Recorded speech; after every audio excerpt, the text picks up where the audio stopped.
संत मत्ती के सुसमाचार अध्याय 15 पद संख्या 1 से लेकर मैं पढ़ता हूं, आप ध्यानपूर्वक सुने। यरूशलेम के कुछ फरीसी और शास्त्री किसी दिन ईसा के पास आए और यह बोले, आपके शिष्य पुरखों की परंपरा क्यों तोड़ते हैं? वे तो बिना हाथ धोए रोटी खाते हैं। ईसा ने उन्हें उत्तर दिया, और तुम लोग अपनी ही परंपरा के नाम पर ईश्वर की आज्ञा क्यों भंग करते हो? ईश्वर ने कहा, अपने पिता और अपनी माता का आदर करो, और जो अपने पिता या अपनी माता को शाप दे उसे प्राणदंड दिया जाए। मेरे प्यारे भाई और बहनों, प्रभु यीशु मसीह के सामर्थ्य नाम पर आप सबको जय यीशु। आज का टॉपिक है क्या विश्वासी लोग, क्रिश्चियन लोग पोला का त्यौहार, जो बैल जोड़ी का त्यौहार होते हैं, हरियाणा, छत्तीसगढ़, महाराष्ट्र और बहुत सारे राज्यों में जो बहुत धूमधाम से मनाए जाते हैं, उसे मना सकते हैं या नहीं? क्या उसे मनाने से या उस त्यौहार में सम्मिलित होने से मूर्ति पूजा होता है, या प्रभु यीशु क्रिस्त हमसे नाराज हो जाएगा, या ईश्वर हमें दंड देगा? इसके विषय में आइए हम सीखेंगे। तो यहाँ परमेश्वर का वचन कहता है, यरूशलेम में किसी दिन यीशु क्रिस्त के पास शास्त्री और फरीसी लोग आए और उन्हें कहते हैं कि आपके शिष्य क्यों हमारे पुरखों के परंपरा को तोड़ रहे हैं? वो तो बगैर हाथ धोए खाना खाते हैं। तो प्रभु यीशु मसीह उन्हें उत्तर दिया, तुम लोग क्यों अपने परंपरा के नाम पर ईश्वर के आज्ञा को भंग कर रहे हो? तुम लोग क्यों अपने परंपरा के नाम पर ईश्वर की आज्ञाओं को भंग कर रहे हो? ईश्वर ने कहा, अपने पिता या अपनी माता का आदर करो। अपने पिता या अपनी माता को जो श्राप देता है उसे प्राणदंड दिया जाए।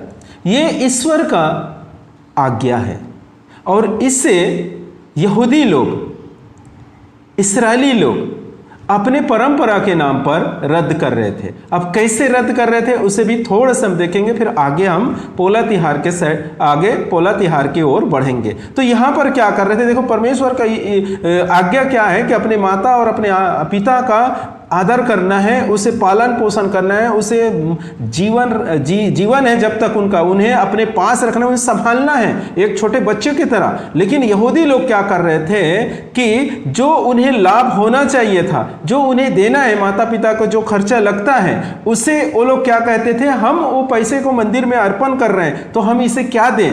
ऐसे करके उन्हें ईश्वर के जो नियम हैं, आदेश हैं, आज्ञा है, उसे भंग कर रहे थे, तब प्रभु यीशु मसीह ने उन लोगों को, उन शास्त्री फरीसियों को डांटे। वहां पर आगे जब पढ़ेंगे तो वहां कहता है ढोंगियों, इस प्रकार से शब्द निकाला है उन लोगों के लिए कि उनको डांटते थे।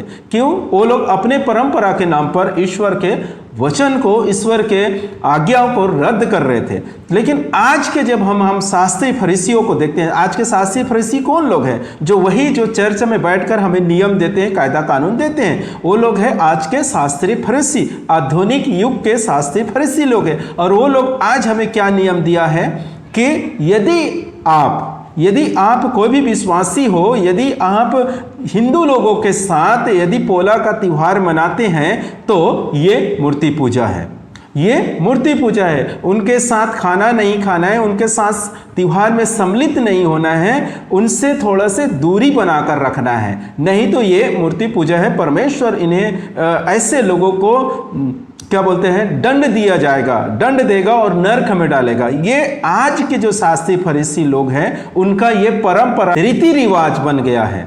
हर एक विश्वासी को यही देखो, मैं पिछले वीडियो में बताया था कि किस प्रकार ये जो आज के शास्त्री फरीसी लोग हैं, वो लोग नियम देते हैं, उनका परंपरा है कि राखी नहीं बांधना है, उनका नियम है, उनका परंपरा है। अगर राखी बांधते हैं, राखी त्योहार में सम्मिलित होते हैं, तो उन्हें भी मूर्ति पूजा कहा जाता है। आपको ईश्वर नरक में डालेगा। इस प्रकार से आज हम क्या देख रहे हैं, पोला का त्योहार के बारे में देख रहे हैं और सीख रहे हैं। तो ये आज भी आज के जो शास्त्री फरीसी लोग हैं वो कहते हैं यदि आप पोला के त्योहार में सम्मिलित होते हैं तो परमेश्वर आपको जरूर नरक में डालेगा, दंड देगा।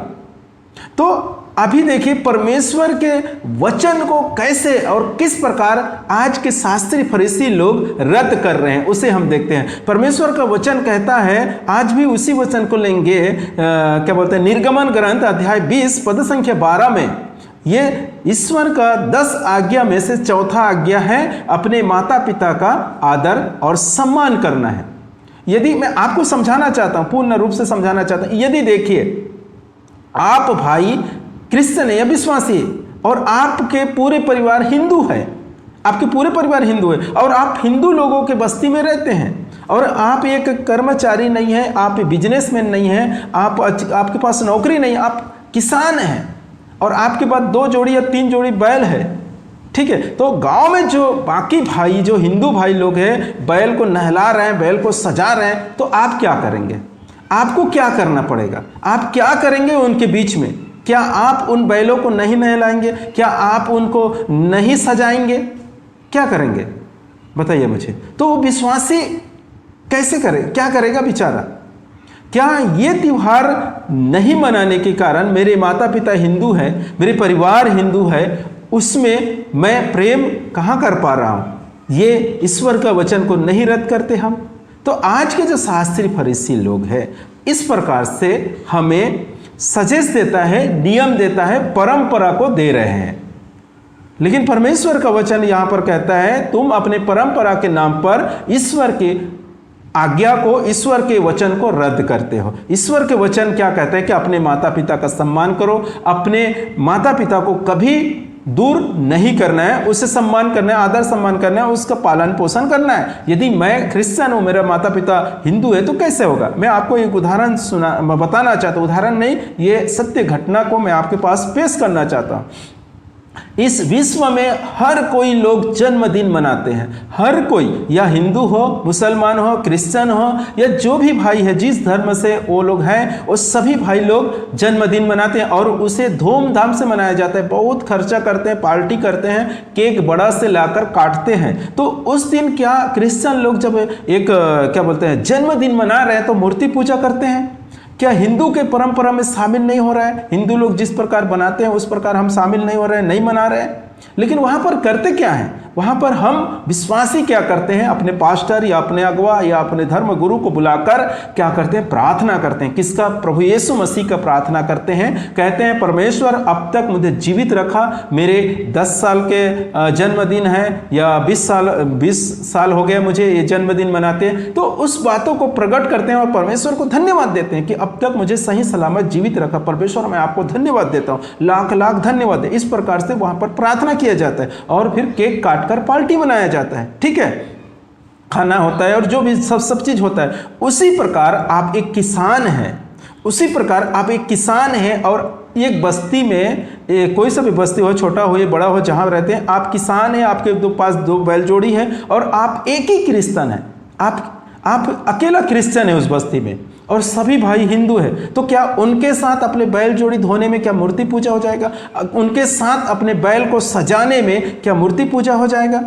ठीक है ना, बाकी लोग मूर्ति पूजा कर रहे हैं, मैं नहीं कहता वो मूर्ति पूजा नहीं, वो लोग कर रहे हैं, लेकिन मैं आपको करने के लिए नहीं बोल रहा हूं। आप बैल को धोइए, क्योंकि पुराने नियम में कैसा है, बैल को वो क्या बोलते हैं जीवन भर वो हमें काम देता है ना, उसके द्वारा मेरा पेट चलता है, मेरा परिवार चलता है, क्योंकि किसान के पास दूसरा आवक नहीं है। वो मेहनत करके धान उगाकर जो भी फसल उगाते हैं उसके द्वारा वो अपना जीवन निर्वाह करता है। तो इसलिए बैल को अपना एक जीवन का हिस्सा समझो, इस प्रकार से समझता था। तो वो बैल को एक दिन त्योहार मनाने के क्या है, उसे नहलाते हैं, अच्छा धोते हैं और साफ करते हैं और उसकी पूजा नहीं करते, ईश्वर को धन्यवाद देते। हिंदू लोग भी अपने ईश्वर है, उसका जो ईश्वर है, उनका जो देवी देवता है, उसे वो लोग धन्यवाद देते हैं। किस बात के लिए? कि बैल मुझे अच्छा दिया है और इसके द्वारा मेरा जीवन चलता है। इसलिए उनका जो भगवान है, जो भी है उनको वो धन्यवाद देता है। तो आप क्रिश्चियन लोग क्या करेंगे?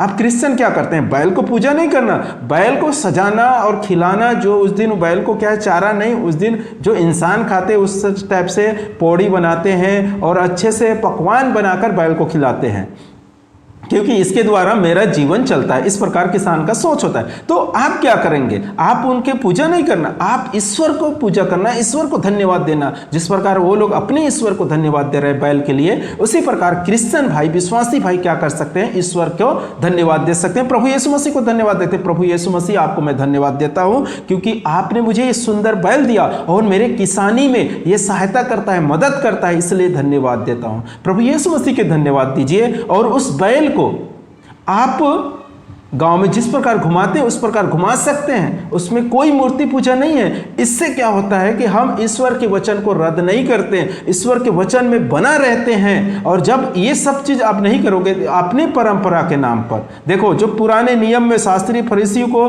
प्रभु यीशु मसीह ने डांटा उन्हें कि अपने परंपरा के नाम पर ईश्वर के वचन को रद्द कर रहे हो, क्योंकि ईश्वर का वचन क्या है? अपने माता पिता का आदर करना है, उन्हें श्राप नहीं देना। इस प्रकार से आज भी हम अपने परंपरा के नाम पर, अपने परंपरा जो परंपरा दी है हमें, ये इन लोगों के साथ अलग रहना है, इनसे अलग रहना है, उनसे अलग रहना है, इनके साथ सम्मिलित नहीं होना है, इनके साथ खाना नहीं खाना है, इनके साथ उठना, ये सब नियम किसका है? ये अभी के जो शास्त्री फरीसी लोगों ने दिया। क्या तुम विश्वासी खुद बनाए हो? नहीं, जो चर्च में बैठा है शास्त्री फरीसी, वो लोग तुम्हें नियम दे रहा है और उसके हिसाब से आप चल रहे हो। तो इसके द्वारा क्या हो रहा है? ईश्वर के वचन को हम रद्द कर रहे हैं। हमारे ईश्वर का वचन क्या कहता है? अपने माता पिता का आदर सम्मान करो, क्योंकि हमारे माता पिता हिंदू है, हम अकेला विश्वासी हैं, हमारे माता पिता नहीं है। मेरे काका काकू, मेरे मामा मामी या जो भी रिश्तेदार है, मेरे समाज वाले सब हिंदू है, उनका आदर सम्मान करना, उनके साथ रहना। मैं मूर्ति पूजा नहीं करता, लेकिन ईश्वर के आराधना स्तुति करता, और जो लोग परंपरा मान रहे हैं उनकी परंपरा के हिसाब से मैं भी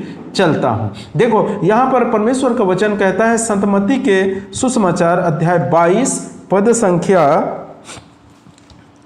39 में मैं पढ़ता हूं आपके लिए। दूसरे आज्ञा इसी के सदृश हैं, अपने पड़ोसी को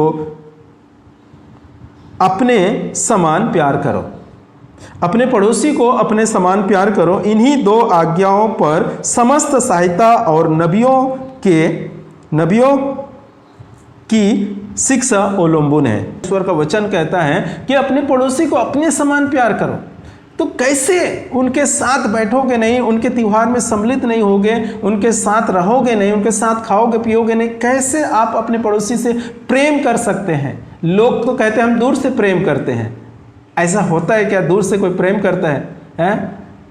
तो मेरे प्यारे भाई और बहनों, समझिए और जानिए, जांचने की कोशिश कीजिए। कहीं हम अपने परंपरा के नाम पर जो हमें नियम दिया गया है ना, इसके नाम पर कहीं हम ईश्वर के वचन को तो रद्द नहीं कर रहे हैं। इसे जांच लीजिए, नहीं तो प्रभु यीशु मसीह जब आएंगे तो उस दिन जिस प्रकार शास्त्री फरीसियों को डांटा है, उसी प्रकार हमें भी डांट फटकार लगाएगा। तो मेरे प्यारे भाई और बहनों, अभी भी समय है, समझिए, ये मूर्ति पूजा नहीं होता है। यदि कोई समझता है कि मूर्ति पूजा है, तो वो मैं समझता हूँ वो सबसे बड़ा मूर्ख इंसान है, क्योंकि प्रभु यीशु मसीह आया और वो कहता है, रोमियो के पत्र में अध्याय 8 पद संख्या 32 में कहता है, तुम सत्य को जानोगे और सत्य तुम्हें स्वतंत्र बना देगा। लेकिन आज भी आप स्वतंत्र नहीं हो पाए। आज भी आप जूने पुराने, जैसे जिस प्रकार यहूदी लोग अपने परंपरा में बंधा हुआ था, उसी प्रकार आज भी आप लोग परंपरा बना लिए हैं, अपने नियम बना लिए हैं, उसके अनुसार चलते हैं। आज भी आप बंधे हुए हैं। इसका अर्थ है कि आज भी आप लोग स्वतंत्रता